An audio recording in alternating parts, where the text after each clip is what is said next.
karşımıza olacak. Euzu billahi mineşşeytanirracim.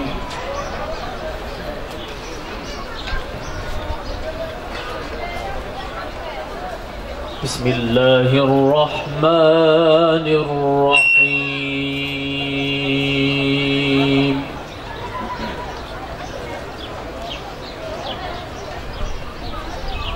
Ya eyyühellezîne âmenû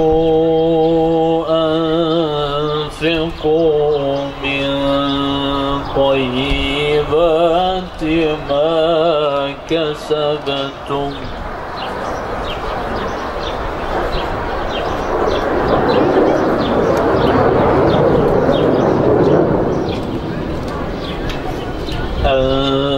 أنفقوا من طيبات ما كسبتم ومما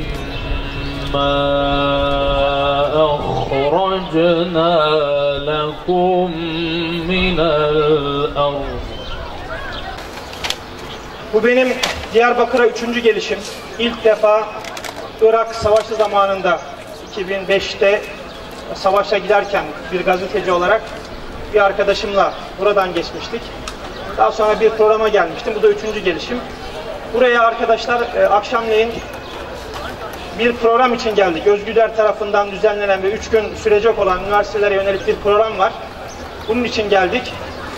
Gelmişken böyle İmam Hatiplerle bir araya gelmek beni açıkçası çok mutlu etti.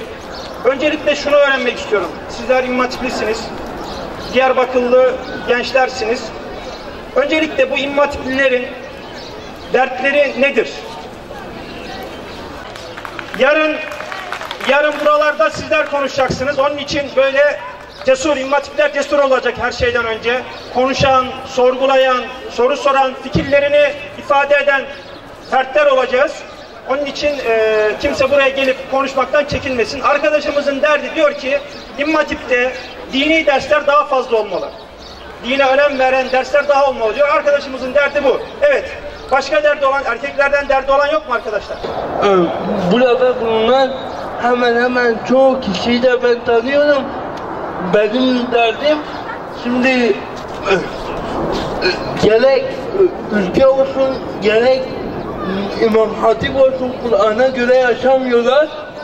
Benim derdim yani herkesin Kur'an'a göre uygun yaşamasıdır.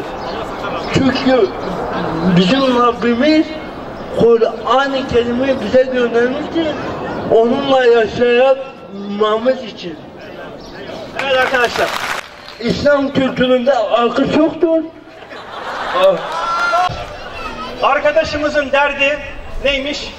Kur'an'a göre yaşamamız gerekir diyor. Arkadaşımızın derdi de bu. Şimdi arkadaşlar, hepimiz, buradaki herkes az çok dünyayı takip ediyor. Hepimizin gördüğü üzere Müslümanlara yönelik, alemi İslam'a yönelik arkadaşlar büyük bir taarruz, büyük bir meydan okuma var. Şimdi size bir soru soracağım. Arakan'da Budistler kimleri öldürüyorlar arkadaşlar? Müslümanlar değil mi? Patani'de Budistler kimleri öldürüyorlar? Müslümanları. Doğu Türkistan'da Çinli komünistler kimleri öldürüyorlar? Gazze'de Siyonist İsrail kimleri katlediyor arkadaşlar? Orta Afrika'da Hristiyan milisler kimleri katlediyorlar? Kimler zindanlara dolduruluyorlar arkadaşlar? Suriye'de, Halep'te, Şam'da, Hama'da her gün katledilenler kimler arkadaşlar? Şimdi bakın, birçok yer saydım size, değil mi? Her tarafta kimler katlediliyor? Müslümanlar katlediliyor. Yani kimler? Bizim kardeşlerimiz katlediliyor.